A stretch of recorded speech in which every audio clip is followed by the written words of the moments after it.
Dominic Bruno treated loyalty like a ledger entry, bought with cash or paid for with blood. Pushing open the unlocked back door of his estranged parents' crumbling row house, he braced for the smell of mildew and forgotten prescriptions. Instead, the scent of toasted garlic hit him like a physical blow. Sitting at the table wasn't a hitman. It was an exhausted 26-year-old woman wearing a faded Target sweatshirt, patiently wiping marinara sauce off his father's trembling chin. The rain in South Philadelphia didn't fall. It settled. It coated the brick of the narrow row houses in a greasy, dark sheen that smelled of wet asphalt and old diesel. Dominic sat in the back of the idling Lincoln, his eyes fixed on the green wooden door of number 44. His knuckles were still slightly swollen from a conversation 3 nights ago in a warehouse near the docks, a conversation involving a pair of bolt cutters and a man who thought skimming 3% off the South Side concrete contracts was an invisible crime. Dominic's jaw ticked. The streets quiet? In the driver's seat, Dean didn't look back. He just checked his side mirror, his jaw working a piece of nicotine gum. Clear, boss. 2 kids on bicycles 3 blocks down. Nobody sitting in parked cars. It's just Tuesday. Keep the engine running. Dominic stepped out into the drizzle. He didn't use an umbrella. In his line of work, holding an umbrella meant occupying one of your hands with something that couldn't stop a 9mm round. He wore a dark, charcoal overcoat that cost more than the Blue Book value of the 3 sedans parked on the curb combined. He hadn't been to number 44 in 8 months. The last time he'd come, his father, Sam, had thrown a ceramic mug at his chest. "Take your blood money and buy a plot in hell," the old man had rasped, his voice shredded by 40 years of breathing drywall dust and unfiltered Pall Malls. Dominic had left the envelope of cash on the hallway radiator anyway.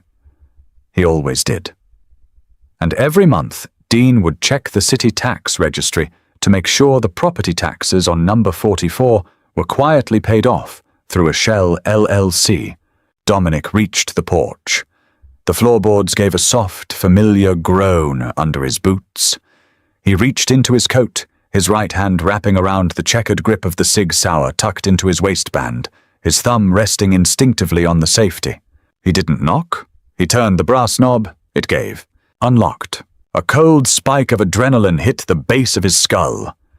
In a neighborhood where kids stole the copper piping out of vacant basements, nobody left a front door unlatched.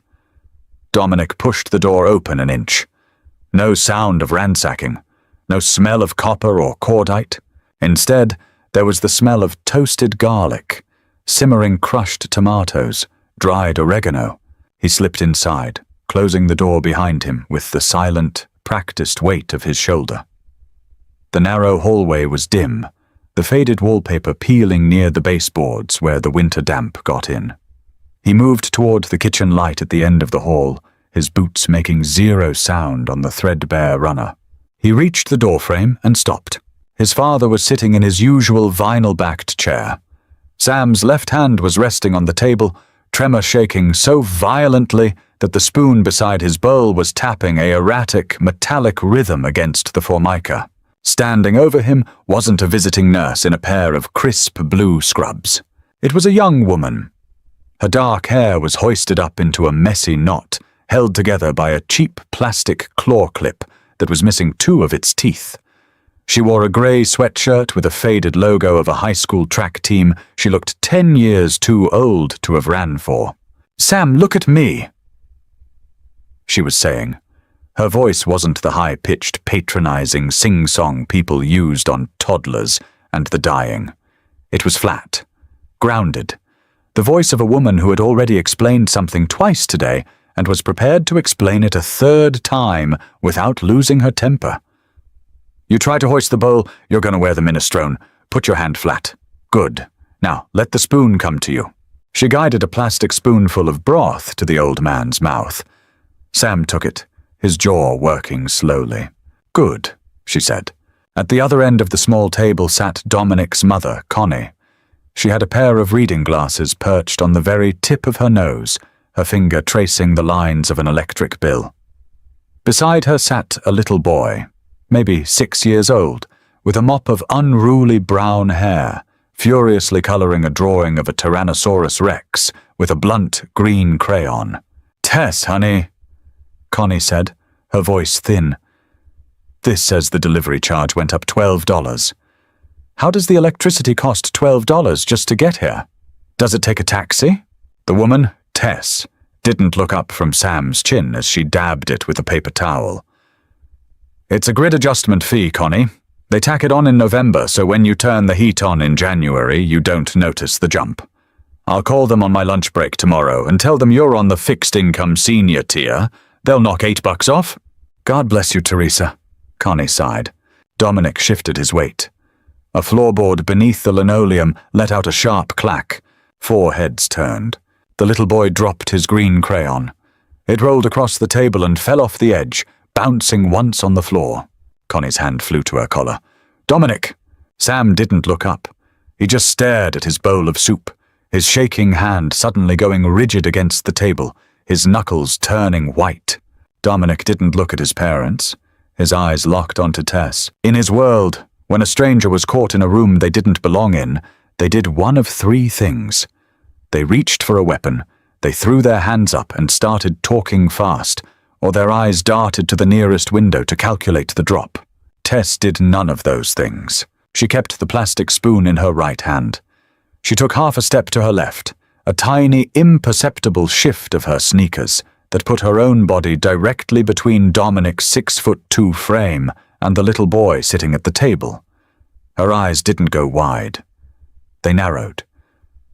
She looked at his tailored coat, took in the slight bulge at his waist, looked at his cold, dead-level stare, and her face settled into an expression of profound, bone-deep exhaustion. "You're the son," she said. It wasn't a question. "Put the spoon down," Dominic said. His voice was a low, gravelly register that usually made grown men in union halls look at their shoes. Tess looked at the spoon in her hand, then looked back at him. "He hasn't finished the carrots." "I said put it down." "Donnie, shut your mouth!" Sam growled at the table. The old man didn't lift his head, but his voice carried the stubborn, flinty weight that had defined Dominic's entire childhood. "You come into this house after 8 months. You don't give orders to the girl.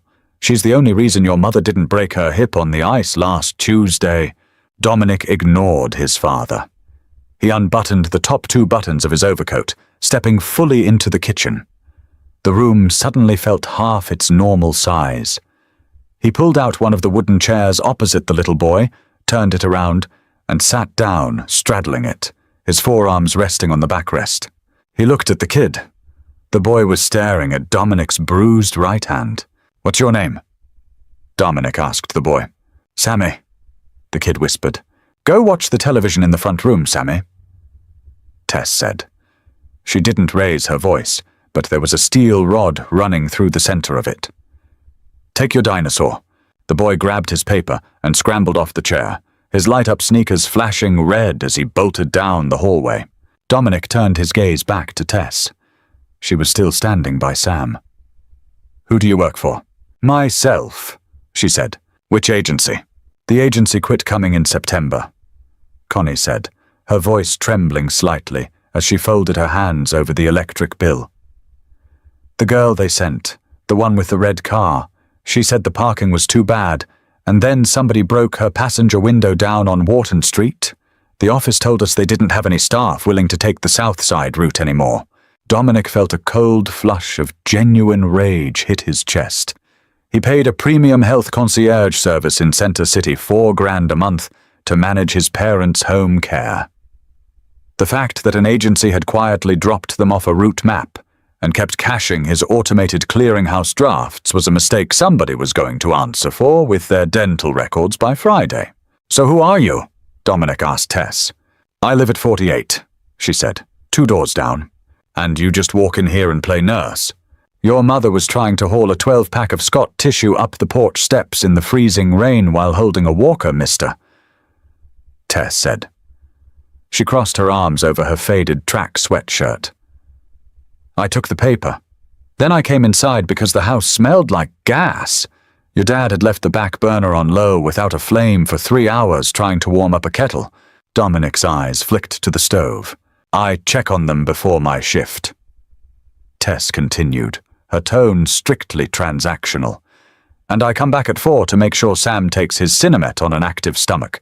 Because if he takes it on an empty stomach, he throws up. And your mother can't lift him off the bathroom tile anymore." Dominic sat in silence for 5 seconds. The only sound in the room was the low hum of the ancient Whirlpool refrigerator. In Dominic's head, the universe was a double-entry bookkeeping ledger. Everything had a cost. If a man offered you a drink, he wanted an introduction. If a man offered you a tip on a shipment, he wanted a cut of the hijack. Nobody spent 3 hours a day smelling like somebody else's parents' old soup for free. He stood up. He walked over to the refrigerator and pulled the door open. Inside, the shelves were stacked. There was a carton of Lactaid milk, 3 containers of store-brand low-sodium chicken broth, a bag of fresh spinach, 2 dozen eggs in a grey cardboard flat, a package of ground turkey with a yellow reduced price. Quick-Same's sticker slapped across the plastic. He recognized his mother's grocery habits.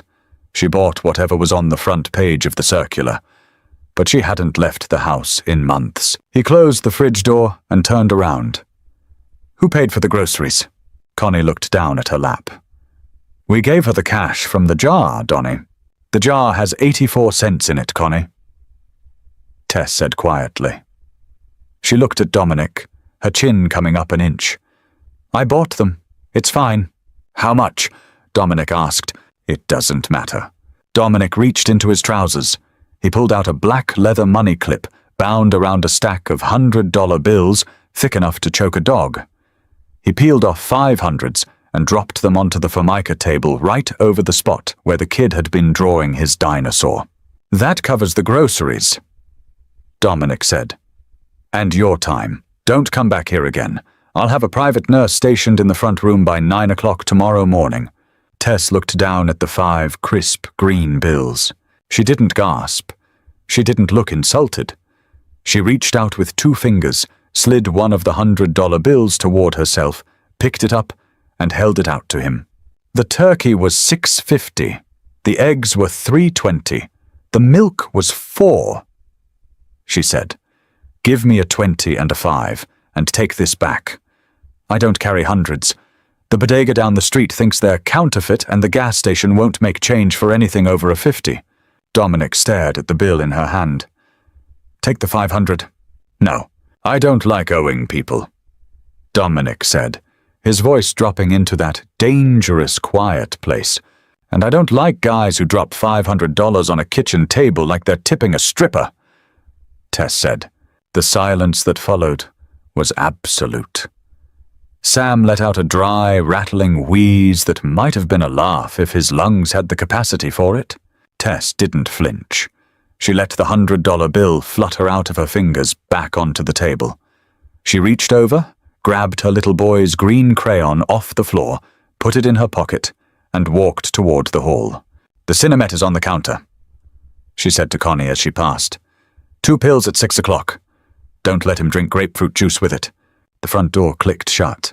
Dominic stood in the center of his parents' kitchen, staring at the $500 sitting on the table. For the first time in 10 years, he felt entirely, stupidly broke. The rain had turned into a hard, driving sleet by 11 o'clock that night. Dominic sat in the rear of the Lincoln, parked across the street from a sprawling, windowless brick complex in the industrial sector of the city. A massive, faded sign above the loading bays read, "Apex Industrial Linen and Hospital Supply." Every 6 minutes, a massive white cloud of sulfur and bleach-scented steam billowed out of the side exhaust vents, rolling across the wet asphalt of the alley. The passenger door opened, letting in a blast of freezing air and the smell of wet wool as Dean slid into the front seat. He wiped his face with a fast food napkin and tossed a manila folder into Dominic's lap. "You were right," Dean said, putting the Lincoln back into drive but keeping his foot on the brake. "She's a ghost, but she's a local one." Dominic opened the folder. The glow from his smartphone illuminated a blurry Pennsylvania driver's license photo. Teresa Marie Kincaid, age 26. Born at Methodist Hospital. Dean recited, staring out the windshield at the factory doors. Graduated Furnace High. Married a guy named Corey Kincaid when she was 19. Corey was a drywaller who liked video poker and methamphetamines. He took off 4 years ago for Arizona, left her with a $3,000 medical debt for a broken collarbone. His or hers, the file doesn't say.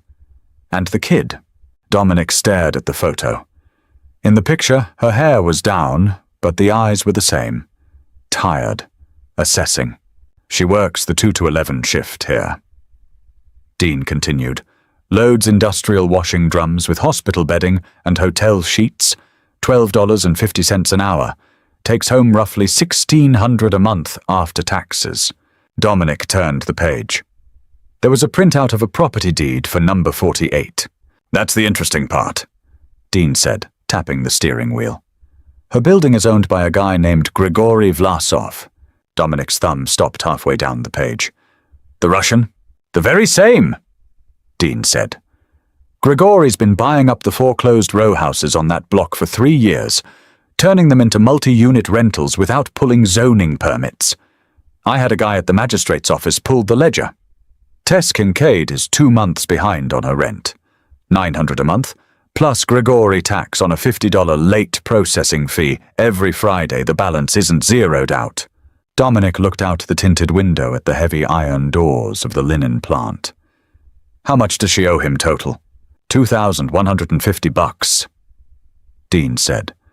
"And Grigory's collector, that big idiot with the glass eye, Igor, was sitting on her front porch yesterday afternoon when she got home from your mother's place.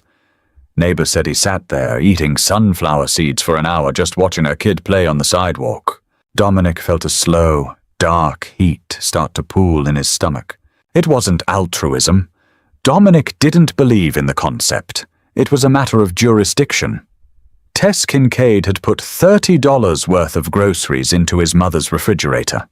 That made her an active asset on his side of the board. A low-level bottom feeder like Grigory sending a gorilla to sit on the porch of an asset connected to the Bruno family was a failure of respect. And in Dominic's ecosystem, a failure of respect was an infectious disease that had to be cauterized immediately. "Look," Dean muttered, nodding toward the alley. The heavy steel side door of the linen plant groaned open. A dozen women in the heavy winter coats hurried out into the sleet, their heads ducked, making a line for the employee parking lot. Tess was the last one out. She wore a bright yellow, cheap plastic rain poncho over her winter coat. She was walking with a slight limp, the kind of stiff-hipped gait that comes from standing on concrete for 9 hours straight. She reached a faded 2011 Honda Civic parked near the chain-link fence. The front passenger fender was different shade of gray than the rest of the car, a scrapyard replacement. She unlocked the door, got in, and the headlights flickered on. Dominic watched. The engine turned over. Cha-cha-cha. Then it died. She tried it again. Choo-choo-choo-cha! Click, click, click! The headlights dimmed to a sickly pale yellow. Inside the car, through the streaked glass of the windshield, Dominic saw her rest her forehead directly against the top of the steering wheel. She didn't hit the dash. She didn't scream. She just stayed there, perfectly still, letting the sleet tick against the roof of her dead car for 10 seconds. "Pull up," Dominic said. "Boss!" "Pull the car up alongside her, Dean."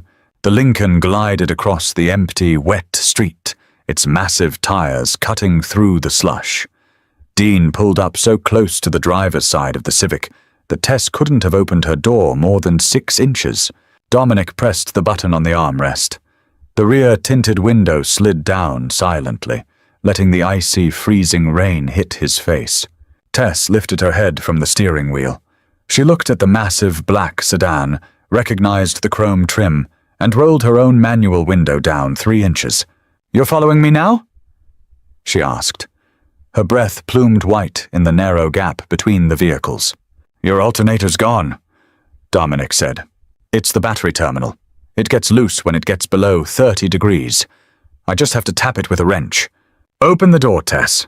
I have to pick Sammy up from Mrs. Gable's house in 20 minutes, mister," she said, her voice cracking just a fraction of an hour at the very edge.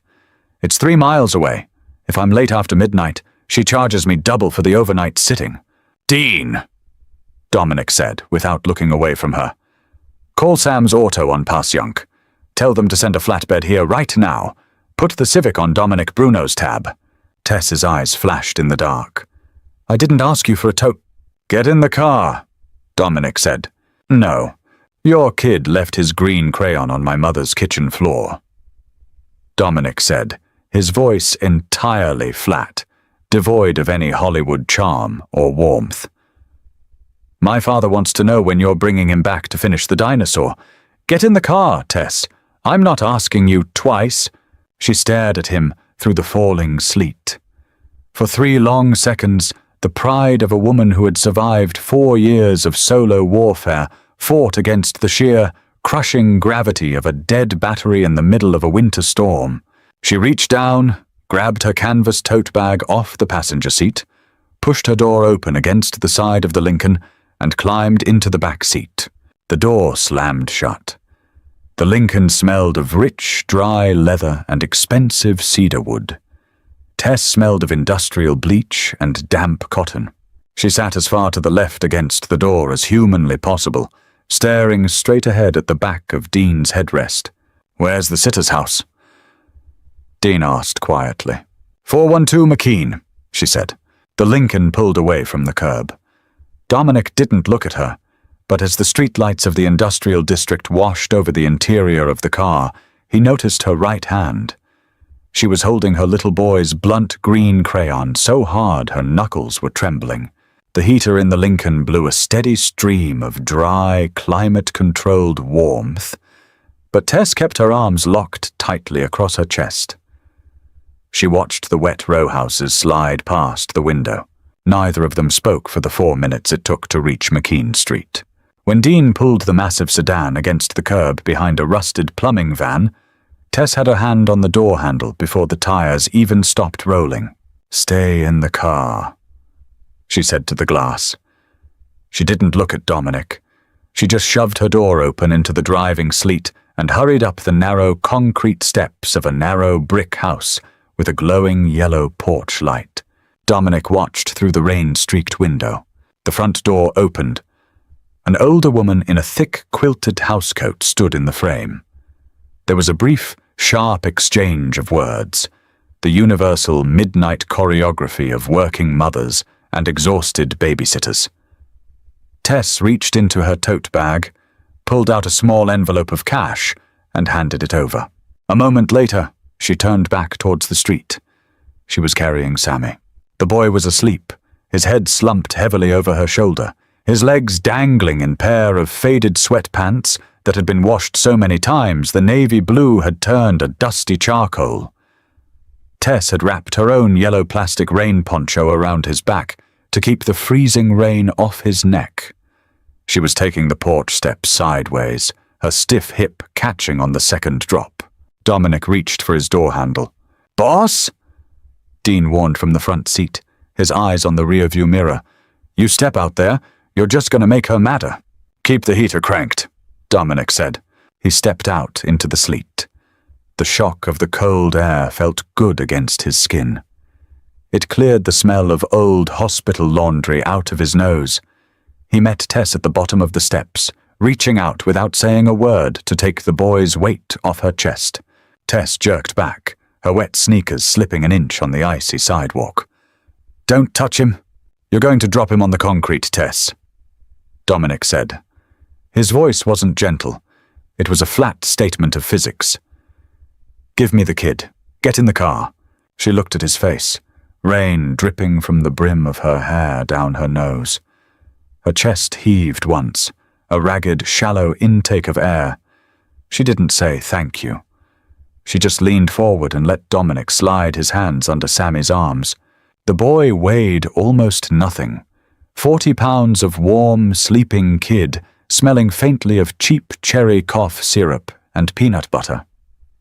Dominic held him against his tailored charcoal overcoat, felt the slow, steady rise and fall of the boy's chest against his ribs, and walked him around to the open door of the Lincoln. He laid Sammy across the leather seats. Tess climbed in beside him immediately, pulling the boy's head onto her lap, shielding him with her body as if Dominic might suddenly decide to hold the kid for ransom. Dominic got into the front passenger seat, slamming the door against the storm. "Take us to 48. The drive back took less than 3 minutes. The neighborhood was dead. The only people out were the city salt trucks grinding down Broad Street 3 blocks away, their orange strobe lights painting the low-hanging clouds a sickly, violent shade of amber. When they pulled up outside number 48, Dominic looked up at the second-floor windows. "Dark. The boiler's off," Dominic said. "It's on a timer," Tess said, her voice muffled as she smoothed Sammy's damp hair back from his forehead. "Grigori shuts it down at 10 to save on heating oil. It kicks back on at 5 in the morning. It's 22 degrees outside. We have an electric space heater in the bedroom. It's fine." She opened the door, maneuvering Sammy's sleeping weight backward out of the car. Dominic didn't offer to help this time. He knew when a line had been drawn in the dirt. He sat in the front seat and watched her carry her son across the slush-covered sidewalk, push open the heavy wooden door of the apartment building with her shoulder, and disappear into the dark entryway. "Dean," Dominic said. "Yeah, boss? Leave the car running. Give me 5 minutes." Dominic stepped out into the weather for the 3rd time that night. He walked across the sidewalk and pushed the entry door open. The hallway of number 48 smelled of boiled cabbage, wet plaster, and old cigarettes. It was colder inside than it was out on the street, the kind of damp, trapped cold that settles into the marrow of your bones. A single, naked 40-watt bulb hung from a frayed wire on the second-floor landing. Dominic climbed the stairs, his boots silent on the rotting rubber treads. At the top of the stairs, apartment 2B faced the landing. The door was thin interior plywood, the kind of cheap hollow-core door you buy at a hardware store for $60. A heavy kick would take it off its hinges. Taped right above the brass doorknob was a bright pink sheet of paper. Dominic didn't need to turn on his phone flashlight to read the bold black print at the top. 10-day notice to quit and vacate. Beneath it was a scrawled signature in blue ballpoint pen, G. Vlasov. And at the bottom, handwritten in neat, blocky Cyrillic letters, was an added note. Dominic didn't read Russian, but he recognized the numbers. $2,150 by Friday noon, or the locks change. Dominic reached out, gripped the edge of the pink paper, and stripped it off the wood. The cheap Scotch tape made a sharp shk sound in the quiet hallway. From inside the apartment, he heard the faint metallic clink of a deadbolt sliding into place. Dominic folded the pink notice twice, slipped it into the inside pocket of his overcoat right next to his Sig Sauer, and walked back down the stairs. Grigori Vlasov ran his rental operations out of the back office of an auto salvage yard on Snyder Avenue. It was surrounded by a 10-foot chain-link fence, topped with concertina wire, and guarded by 2 German shepherds that lived entirely on raw chicken backs and spite. At 2 o'clock the next afternoon, the winter sun was a pale, cold smear behind the refinery smog. Dominic's Lincoln didn't park on the street. Dean drove it straight through the open chain-link gates, the tires crunching over frozen gravel and discarded oil filters, pulling up directly in front of the corrugated metal office building. The 2 shepherds came charging out from behind a stack of rusted Ford Ranger truck beds, barking furiously, their breath plumed white. Dean stepped out of the driver's side first. He wasn't wearing an overcoat, just a heavy black Carhartt jacket. He reached into his pocket, pulled out a thick, frozen knuckle of beef bone he'd bought at the Italian market an hour earlier and tossed it 12 feet to the left. The dog skidded in the slush, snapped up the bone, and trotted off under a wrecked sedan to fight over it. Dominic got out of the passenger side. He adjusted his leather gloves. The metal door of the office banged open. Igor stepped out onto the concrete landing. He was 6'4", wearing a stained puffer vest over a grey sweatshirt. His left eye was a cloudy, fixed marble that stared blankly at the sky, while his right eye tracked Dominic with stupid, animal hostility. "Yard's closed." Igor grunted. His accent was thick, his jaw working a toothpick. "No retail parts today." Dominic didn't stop walking. He didn't even look at Igor's face. "Tell Grigori that Dominic Bruno is here to pay a tenant's utility bill." Igor's right eye narrowed. He shifted his weight, his massive hand dropping toward the pocket of his vest. Dean closed the distance between them in 2 seconds flat. There was no theatrical wind-up. Dean just stepped inside Igor's reach, drove the steel-reinforced toe of his work boot directly into the big man's left kneecap with a sickening, wet crack, and caught Igor by the throat as he folded forward. Dean shoved the giant backward into the metal doorframe, pinning him there with a forearm across his windpipe. "Don't touch your pockets, big guy," Dean whispered, his tone entirely conversational. "You'll pull back a stump." Dominic stepped past them both, pushed the interior door open, and walked into the office. The room was overheated, smelling faintly of kerosene and cheap instant coffee. Grigory Vlasov sat behind a battered steel desk covered in receipts, titles, and a half-eaten sleeve of saltine crackers. He was a small, round man with thinning grey hair plastered to his skull and a cheap gold chain resting against the collar of his velour tracksuit. When he saw Dominic step through the door, his hands froze over the keyboard of his ancient desktop computer. "Dominic," Grigory said. His voice was too loud, too bright. "To what do I owe the honor? You need titles cleared? I have 3 clean sedans coming from the auction in Jersey tomorrow." Dominic pulled the wooden visitor's chair out from the wall, sat down, and unbuttoned his coat. He reached into his inside pocket, pulled out the folded pink eviction notice, and tossed it onto the center of Grigory's desk, right on top of the saltines. Grigory looked down at the paper. A tiny bead of sweat materialized at his temple, despite the freezing draft coming through the open door behind Dominic. "This is a mistake," Gregory stammered, his fingers twitching toward the notice. "The girl. She is 2 months delinquent. I run a business, Dominic. The taxes on these units—" "Shut up," Dominic said. It wasn't a shout. It was the absolute lack of volume that made Grigory's mouth snap shut so hard his teeth clicked. Dominic reached into his trousers. He pulled out the black leather money clip. He didn't count the bills. He just stripped off a thick stack of $100 notes and dropped them onto the desk next to the pink slip. "There's $3,000 there," Dominic said. "That covers her back rent. It covers her rent for the next 6 months, and it covers the cost of the new boiler you're going to have installed in number 48 by Friday afternoon." Grigory stared at the green pile of cash. He swallowed hard, his Adam's apple bobbing against his gold chain. "Dominic, please.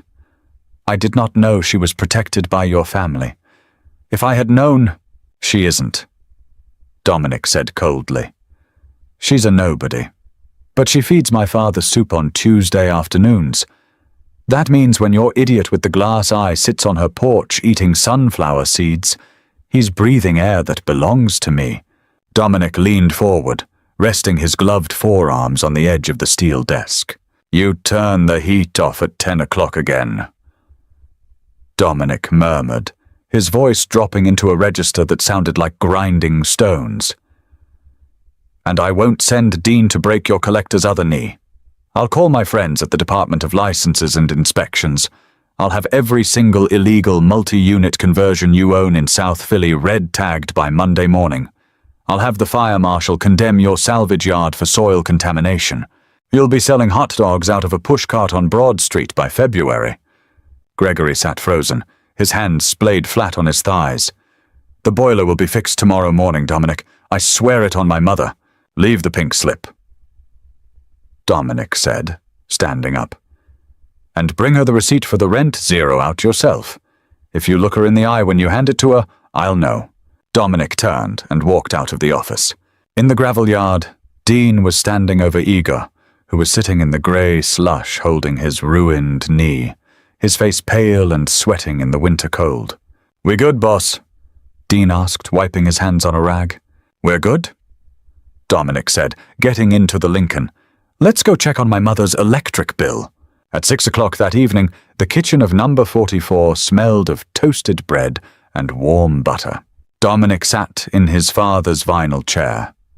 Sam was asleep in the front room, the television murmuring softly about a local political indictment. Connie was at the sink, slowly washing a single ceramic plate with a sponge. The back door opened without a knock. A cold gust of wind swept across the linoleum floor. Dominic didn't reach for his waistband this time. He just watched the doorway. Tess stepped into the light. She wasn't wearing her track sweatshirt today. She wore a faded navy blue scrub top tucked into a pair of dark jeans. Her hair was pulled back tightly, her face scrubbed clean of the industrial bleach smell, but the dark purple shadows beneath her eyes looked deeper than they had the night before. She held a piece of white triplicate paper in her left hand. She stopped 3 feet from the table. She looked at Dominic, then looked at Connie at the sink. "Connie," Tess said quietly, "can you check on Sam for a minute? I think his blanket fell off." Connie looked over her shoulder, saw the absolute stillness between her son and the girl from 2 doors down, and quickly dried her hands on her apron. "Of course, honey. I'll go sit with him."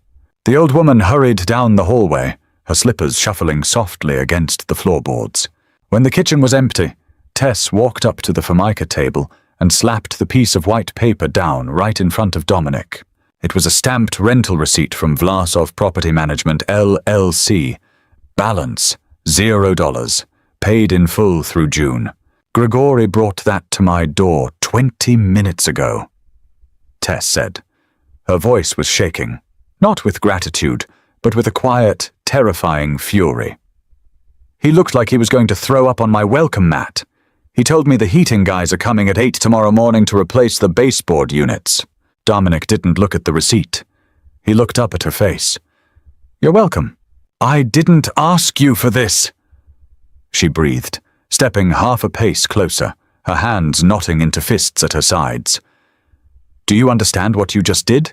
You think you solved a problem? You just made me a mobster's charity case in a neighborhood where everybody talks.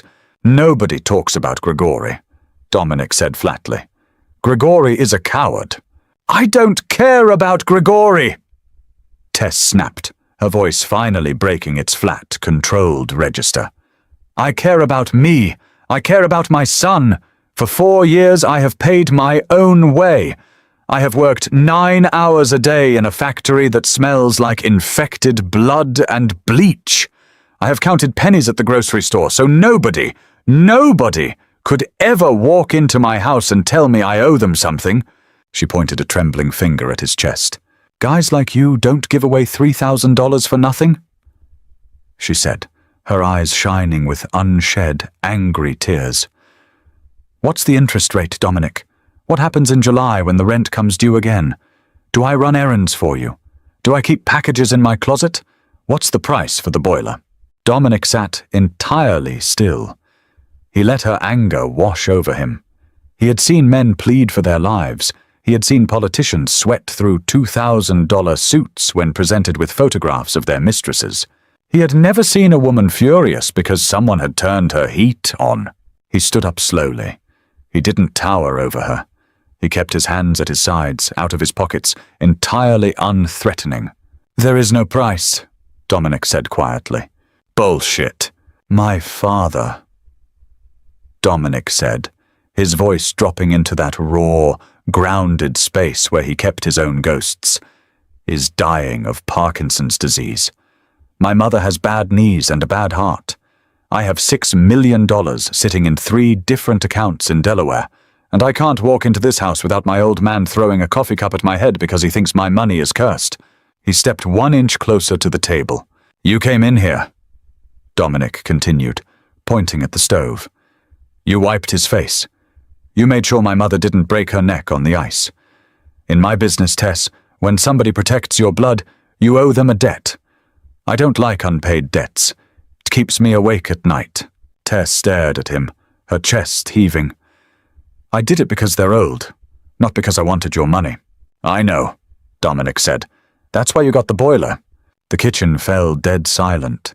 The rain outside had stopped, leaving only the slow, rhythmic drip, drip, drip of melting sleet falling from the gutter outside the window onto the concrete patio. Tess looked down at the zeroed-out receipt on the table.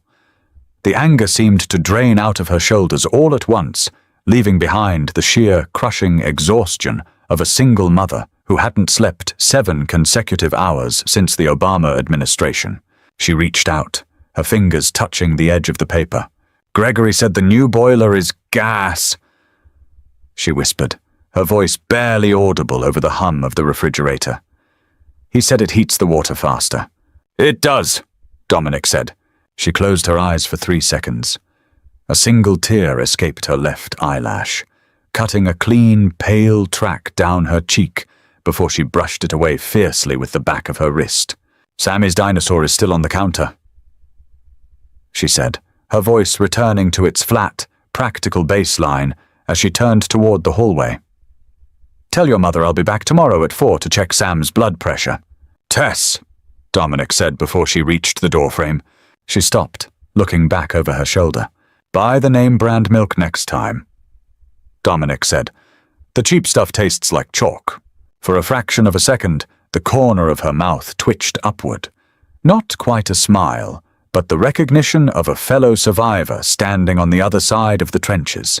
Then she was gone, the front door closing quietly behind her. By the 3rd week of January, the neighborhood had reached a silent, collective consensus. Nobody talked about the black Lincoln parked by the fire hydrant on the corner of Wharton.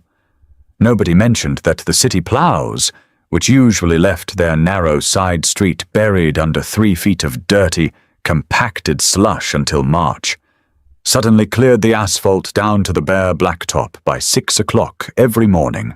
In South Philadelphia, survival was an exercise in selective blindness. You saw what kept you safe. You ignored what kept you alive. Dominic didn't go inside number 44 again. He stayed in the back of the sedan, watching through the tinted glass as Tess arrived at 3:45, her canvas tote bag slung over her shoulder, holding Sammy by his mitten. 10 minutes later, Dean would walk across the street carrying a brown paper bag from the Italian market. Fresh seeded rolls, sharp provolone, a pound of sliced prosciutto, or a container of hot wedding soup. He would leave it on the wooden porch, knock twice, and walk away before Connie could open the door. It was an orderly system, balanced, predictable. Then came the second Tuesday in February. At 4:15, the porch of number 44 was empty. The brown paper bag containing 2 pounds of fresh ground veal sat on the top step, the grease from the meat slowly staining the bottom of the paper in the freezing air. In the driver's seat, Dean checked his watch. She's 20 minutes late. Dominic didn't look up from the tablet in his lap. He was reviewing the quarterly haulage numbers from a commercial waste facility in Camden. Her Civic probably wouldn't turn over. I drove past her building at noon, Dean said, his voice dropping an octave. The Honda wasn't there, but there was a 2004 Dodge Dakota parked in her spot. Front bumper held on with yellow cargo straps, New Jersey plates. Dominic's thumb stopped hovering over the screen. He didn't ask questions.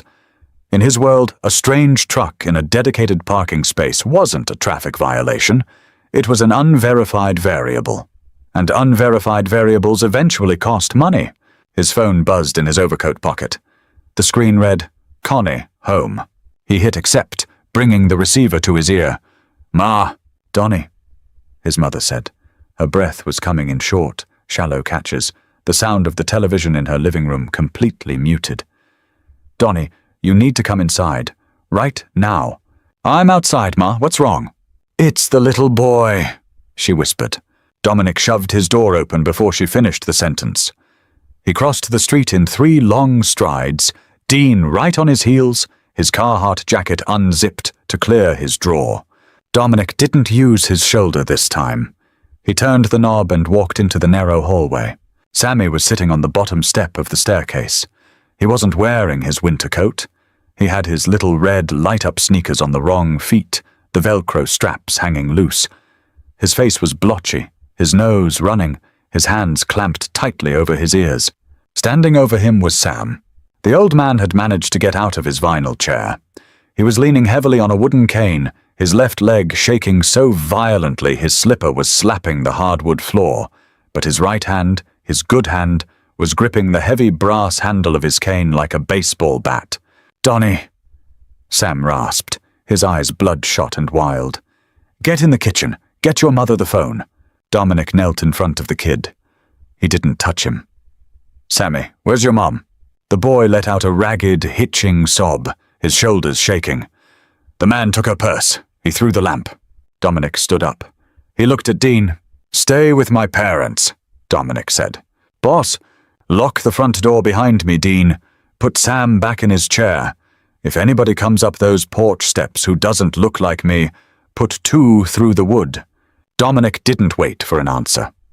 He went out the door, down the steps, and hit the sidewalk, moving at a fast, dead-level walk toward number 48.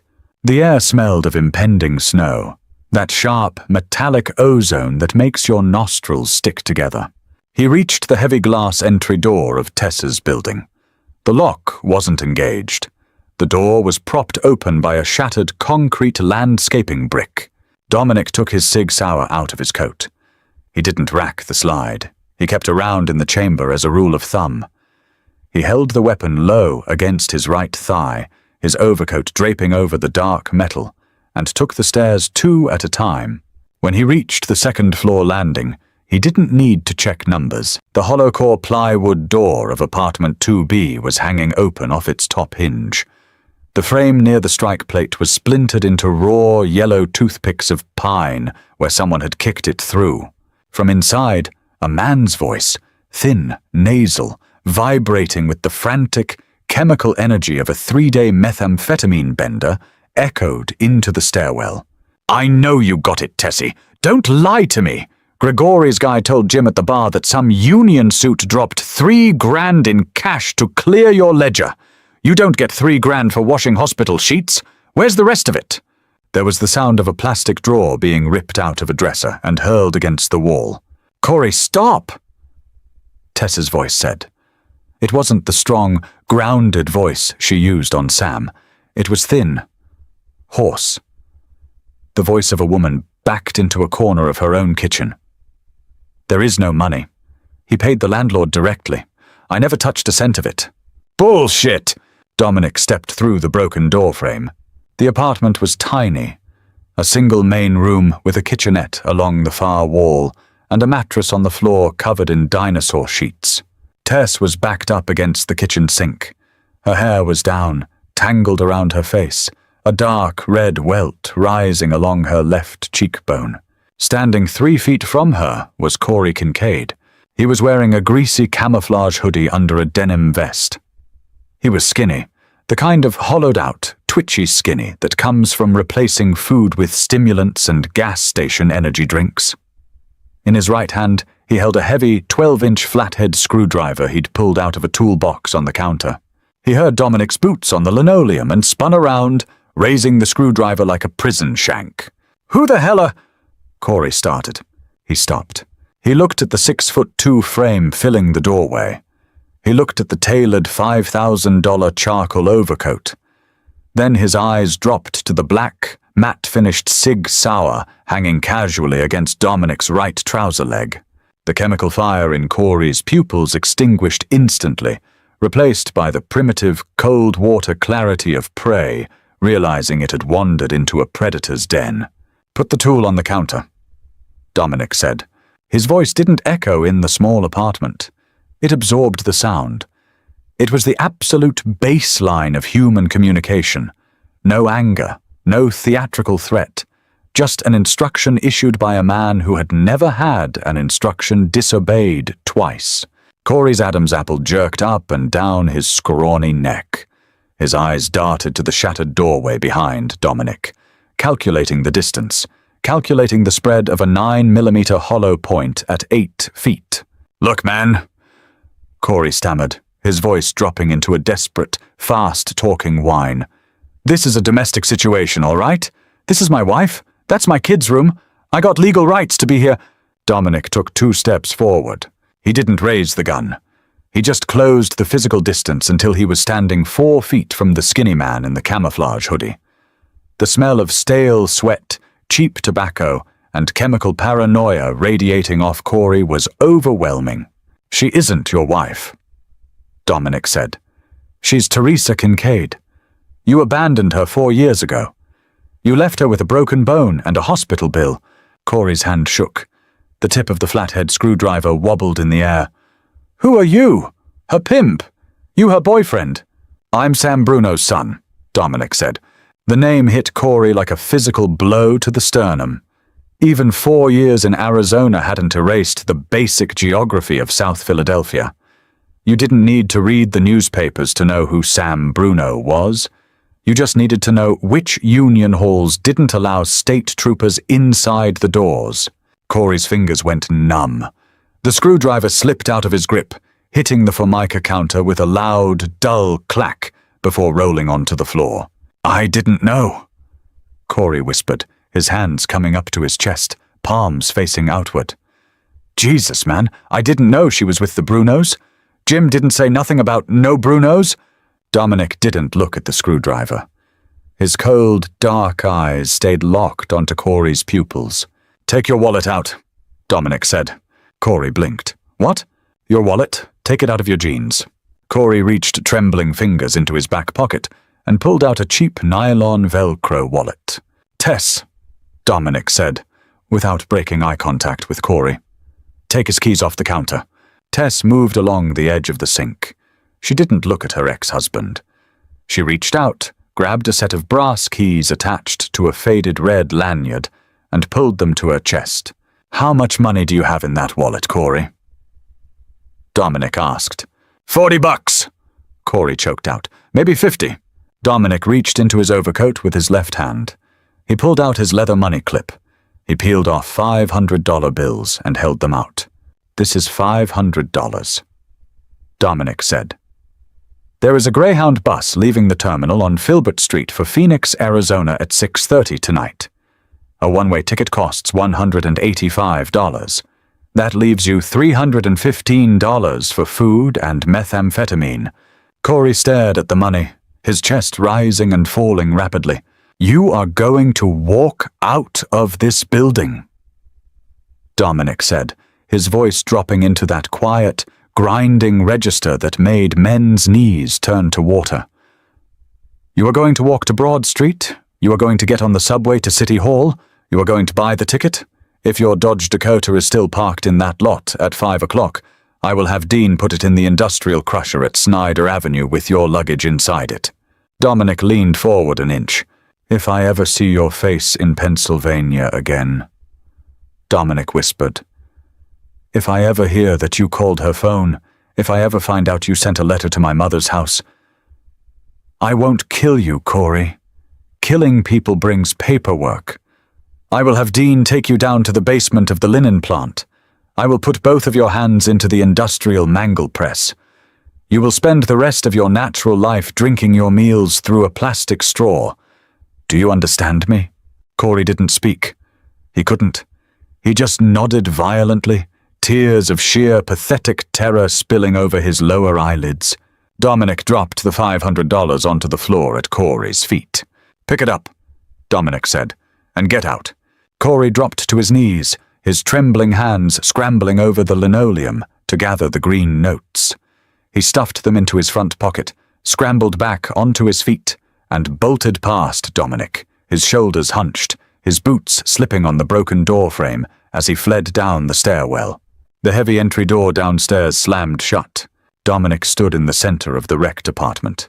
He engaged the thumb safety on his Sig Sauer with a soft click and slid the weapon back into his waistband. He turned around. Tess was still standing by the sink. She hadn't moved. She was staring at the spot on the floor where her ex-husband had just been kneeling. Her breath was coming in long, ragged shudders, her hands gripping the edge of the counter so tightly her knuckles were translucent. "He's gone," Dominic said quietly. Tess didn't look at him. "He'll come back when the money runs out." "No, he won't," Dominic said. "Cowards believe in pain. He believes me." She looked up then. Her eyes took in his face. The absolute lack of adrenaline, the calm, terrifying certainty of a man who managed violence the way an accountant managed tax brackets. "You shouldn't have given him money," she whispered, her voice cracking. "He didn't deserve your money." "It wasn't a gift," Dominic said. "It was an eviction fee. It's cheaper than paying somebody to dig a hole in the frozen dirt." He walked over to the closet, picked up Sammy's small winter coat off a hook, and laid it across her arm. "Come on," Dominic said. "My mother has the veal on the stove. Sammy's waiting for his shoes." By late March, the dirty snowbanks along Wharton Street had finally melted into grey, brackish puddles that reflected the pale spring sunlight. It was a Sunday afternoon. The dining room table at number 44 was covered in a white lace tablecloth that Connie only pulled out of the cedar chest for Easter and funerals. In the center sat a massive ceramic bowl of rigatoni with Sunday gravy, surrounded by platters of fried cutlets, roasted peppers, and crusty bread from the bakery down the block. Sam sat at the head of the table. His Parkinson's hadn't vanished. There are no cinematic miracles in South Philadelphia. His head still carried a slight, rhythmic tremor, and his left hand was tucked quietly into his lap, out of sight. But his face had gained back some of its color. He wore a clean white button-down shirt, the collar buttoned to the top. To his right sat Sammy. The boy was furiously devouring a chicken cutlet with his fingers, his face smeared with red sauce. Beside his plate sat a finished drawing. The Tyrannosaurus Rex was completely filled in with solid, heavy strokes of green crayon, complete with jagged red teeth and a little stick figure of a man being stepped on by its massive hind foot. "Look, Uncle Donnie," Sammy said, holding the paper up. "He squished the bad guy." Dominic sat at the opposite end of the table from his father. He took a sip of his seltzer. He looked at the drawing, then looked at the kid. "Looks like clean work, Sammy. No witnesses." "Donnie, don't teach the boy criminal slang at the dinner table." Connie scolded from the kitchen door, though she was smiling as she carried in a plate of cannoli. "Teresa, honey, sit down. You've been on your feet all day." Tess came out of the kitchen holding a fresh pitcher of ice water. She looked different. The deep, bruised exhaustion beneath her eyes hadn't completely disappeared. Working mothers don't magically regenerate. But the sharp, defensive edge in her jaw had softened.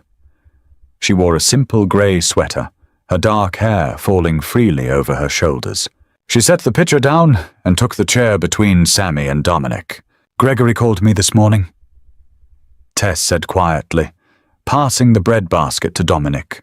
Dominic took a slice. "Yeah? He said the building ownership changed," she said, her dark eyes locking onto his. "He said a commercial trust out of Wilmington bought number 48. He told me my unit, 2B, was converted to a permanent equity lease, fully paid off. He said the deed is registered in a living trust for Samuel Kincaid, with me listed as the primary trustee." Sam stopped chewing his bread. He looked across the table at his son. Connie paused with the cannoli tongs in her hand. Dominic didn't look up from his plate. He carefully buttered his crusty bread. "Sounds like Gregory finally got a decent tax attorney. Multi-unit conversions are a liability. It's smart business to offload the equity to long-term tenants." "Dominic," Tess said. Her voice was steady, but there was a sudden, fierce brightness in her eyes. "A 3-story row house on that block is worth $240,000. Not with the plumbing it has," Dominic said flatly. The pipes are galvanized steel from 1952. Whoever owns that trust is gonna have to drop 20 grand just to replace the main line to the street before the city inspectors catch it. He looked up at her then. Luckily, Dominic added, his voice entirely deadpan. I know a guy at the plumbing union who owes my father a favor from the garbage strike in '88. He'll do the labor at cost. Sam let out a low, rough sound from the head of the table.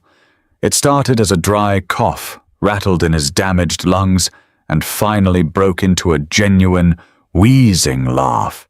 You're a slick bastard, Donny, the old man rasped, shaking his head.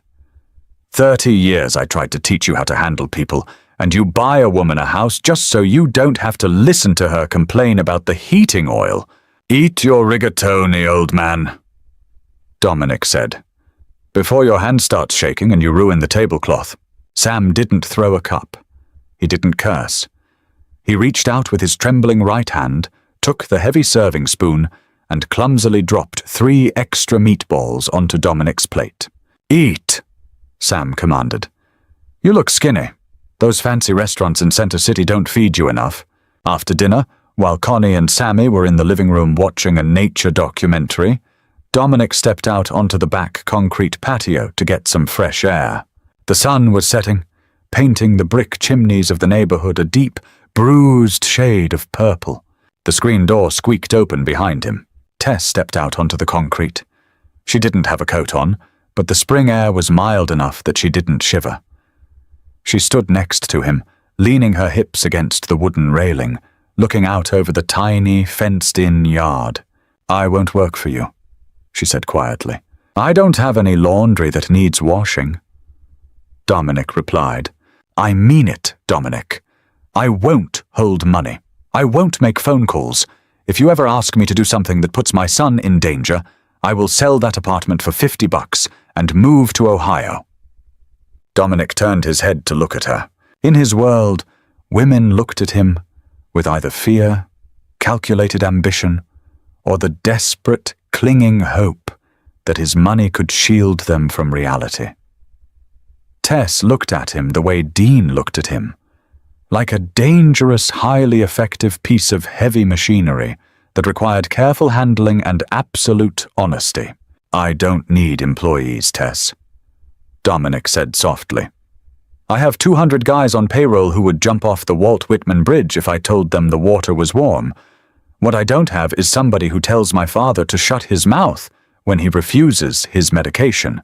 He reached into his pocket, pulled out a small, blunt piece of green wax, and set it on the wooden railing between them. It was Sammy's green crayon. Keep the kid practicing, Dominic said, turning back toward the screen door. His shading is getting better. Tess looked down at the crayon on the wood. She picked it up, her fingers closing tightly over the paper label, and looked back at the tall man in the dark clothes stepping back into the warm, garlic-scented light of his parents' kitchen. For the first time in 4 years, she didn't check the locks on the door behind her. What would you do if you found out your family's greatest protector was a complete stranger? Dominic Bruno thought loyalty could only be bought with cash or enforced by fear, but Tess Kincaid proved that real power isn't about who you control. It's about who you protect when nobody is watching. If this gritty, deeply human story of survival, family, and unexpected second chances hit you right in the chest, do us a massive favor. Hit that like button, share this video with someone who appreciates real storytelling, and subscribe to the channel for more grounded audio dramas every single week. Leave a comment below. Did Dominic do the right thing by Corey? See you in the next one.